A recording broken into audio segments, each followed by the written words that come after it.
all the internet, Sodom Leak Aaron, and a couple things before we get to our review. First things first, just noticed some new people have subscribed to this channel. Welcome to this channel with all of this content, like movies, games, mainly wrestling. That's the one like I put all my effort in right now. Trying to make it a lot better. Yeah, especially one of them, Tisha Bew. Yeah. Yeah, thank you for subscribing. Hope you enjoy my content. As the wrestling content is going to get a lot more crazy because I'm playing some pretty cool stuff. Well, it's pretty violent stuff because like the next big event, I'm calling it a pay-per-view week, even though it's not, you don't have to pay for it. Pay-per-view just sounds better. It'll be Extreme Rules. It will take place July 13th through the 17th. It'll be a 5-day event like all the others. And, yeah, it should be very interesting. I'll reveal what the matches will be in the weeks to come. But, yeah. Also, since I already said, well, I didn't really say, I just put it in a comment in, like, you know, like the new games video where I showed off Sonic Riders Zero Gravity. Well, that game just doesn't... Well, my PlayStation 2 just doesn't like that game. It will not work. This is the second time I bought that game. A completely different copy from a completely different store. And it still doesn't work. So, I got rid of it. Well, I didn't get rid of it. I just traded it for in-store credit. And I got 2 games instead of 1. Because I actually sold some old DS games, which I was never going to review anyway. And, yeah, I got 2 games for all that in-store credit.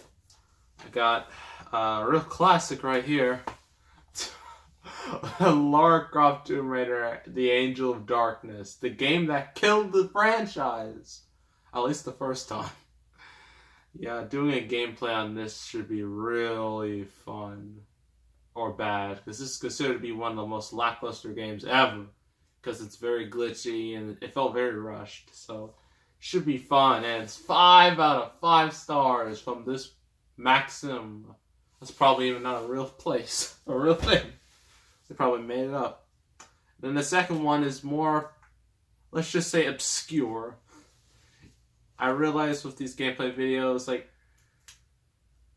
I need a good, healthy dose of stupid. And I'm like, what would work? Well, I found one that might work. Just a random kids game that some of you might recognize. Maybe a good 3 of you might recognize.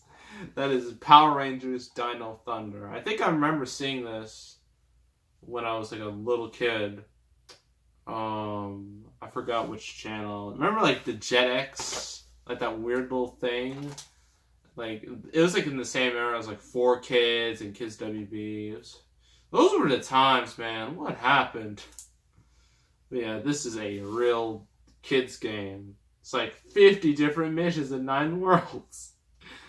Boy, this should be real fun to play. So yeah, I got these 2 games. You know, along with, you know, the Batman Vengeance sequel and the Incredibles game. I don't know which one I'm going to do first, but it should come next week. So our real review is a Steven Spielberg movie, and he recently did Ready Player One, which I thought was really good. I really enjoyed the references. Before that, he was really, really struggling. I mean, struggling bad. I mean, some of his movies weren't particularly well received across the board, like War of the Worlds with its dumb ending, Indiana Jones 4 by nuking the fridge.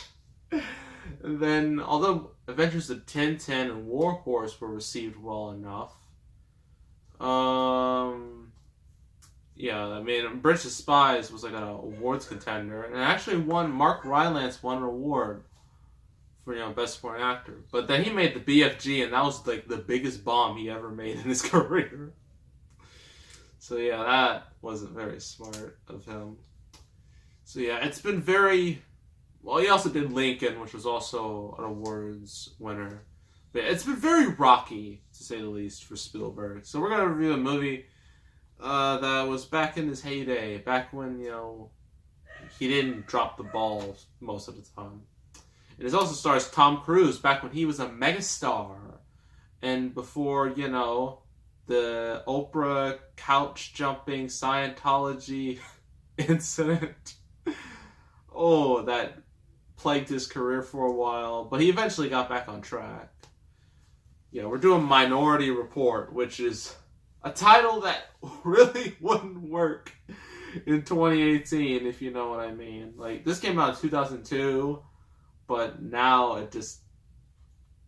Some people might have a real problem with the title. Yeah. So this was actually the first collaboration with Spielberg and Cruise. The second collaboration, of course, would be War of the Worlds, which I reviewed a long time ago. And, yeah. It is quite the movie. Like, this is actually one of his Spielberg's, like, some people have said this movie is one of Spielberg's best in terms of quality.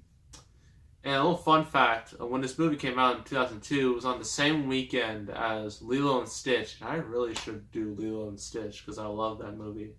But I gotta find a copy first before we can review it. But 2 came out at the same time, and you would think it would be, a pretty decent gap. Like, 5 million, 10 million. Oh no. It was they were this close apart when it comes to box office. They were thousands of dollars apart. That's how close it was. It was crazy, but Minority Report did win and ultimately made more money in the end than Lilo and Stitch, but it was a photo finish that we wouldn't see until like 2014 with Gone Girl and Annabelle. Like, those had a real photo finish, or they were really close to each other. It was that crazy. But yeah. And also, this is back when Tom Cruise a lot of his movies were successful. Like, for a while, like, every year almost, he had, like, $100 million hit. Like, he had,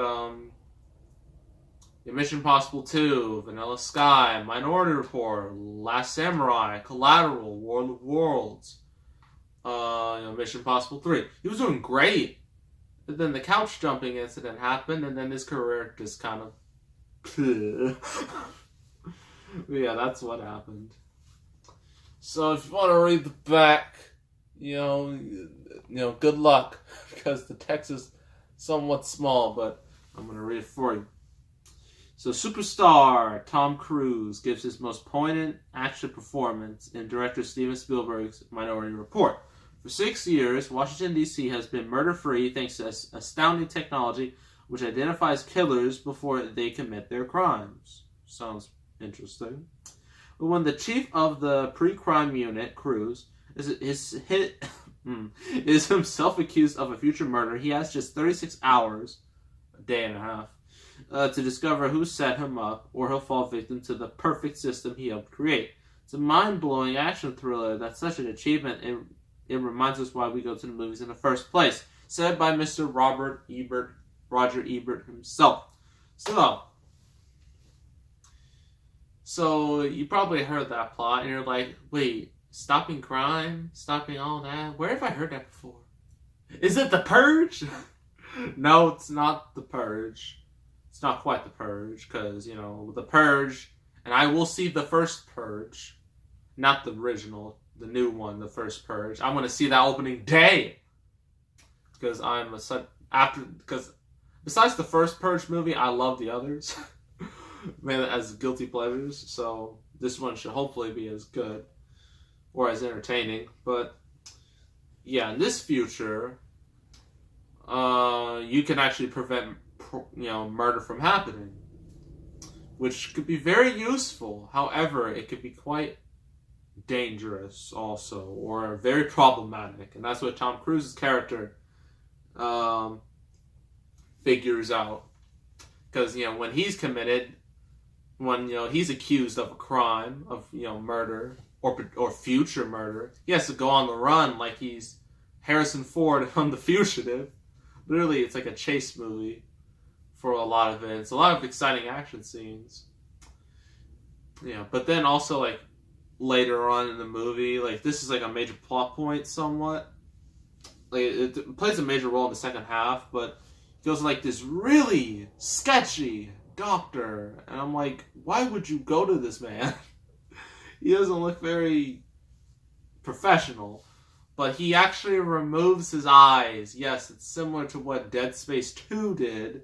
That infamous, it's not even what segment, where you literally had to get a needle, stick it like right in the middle of your eye, that way, and if you do it wrong, that whole machine crashes into your eye, and it is the goriest thing you will ever see in your life. I highly suggest playing that game for that moment. But, yeah, he removes his eyes without a bunch of bleeding. But, you know, the rest of the movie, it works. This movie's a couple things. It's a chase thriller. It's somewhat neo-noir. Because the style of the movie, the way it looks, it's not quite black and white, but it's not bright either. There's no bright colors like red or orange or yellow or green or any of that. It's very, very gray. Very, you know, it has a very, you know, gray color to it, which is, you know, very interesting. That's an interesting decision, you know, Spielberg made when directing this flick. And,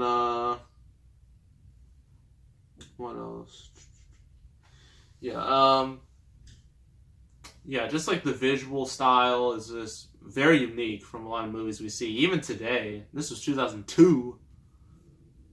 Because, you know, today every movie has to be all bright and shiny and for the mainstream, which really sucks if you're an indie movie. Or a movie like Blade Runner 2049, which is also very colorful in a lot of ways, but it's mainstream just hate that movie, and I hate the mainstream for it. But I digress. So the pros. Well, pros. Tom Cruise. You know, despite all his flaws, he can still deliver a great performance in this as a leading man. And also his running skills. And I don't care what you say, no actor is ever going to outdo Tom Cruise when it comes to running. I mean, that's what he does in every movie. He runs. And he's going to do the same in Mission Impossible Fallout, which I will definitely see. But yeah, that was actually what the advertisement was about for this movie too, is because they didn't want it to be about Spielberg, because a year before this, Spielberg made that AI movie that wasn't very successful. It had a very mixed reception too. So I guess DreamWorks and Fox were like really concerned, and they just removed his name. Well, they didn't really remove it, but they downplayed it in the advertisement. So they basically just said, the movie basically screamed, Tom Cruise is running from stuff. And that's how they marketed it. And it ultimately worked, mainly because people actually found out it was actually a really good movie. But yeah, another little fun fact for you.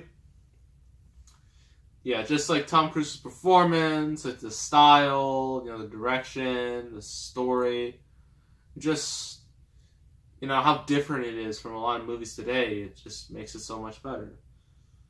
Cons. This movie's quite long. It's like 2.5 hours, which some people might not be too offended by it, but honestly, it just, sometimes it can drag a little.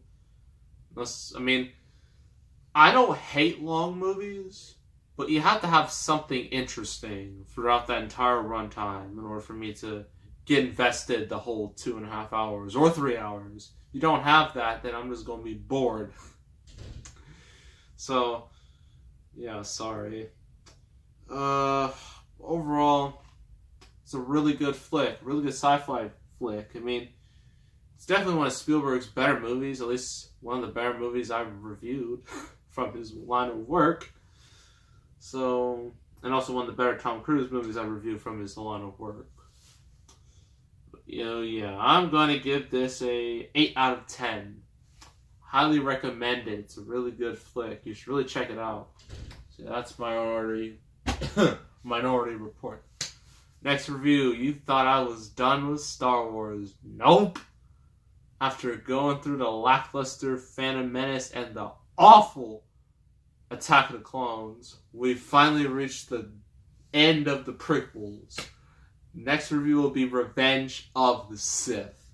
And I've heard this one is by far and away the best prequel movie, which at this point is the equivalent of being the smartest Kardashian. So, yeah, hopefully it's as good as everyone says it is, despite, the whole no at the end of the movie. That was really bad writing by George Lucas. But, yeah, Revenge of the Sith will be the next review. So make sure to subscribe, like this video, leave a comment. I will see you all next time, and I am out.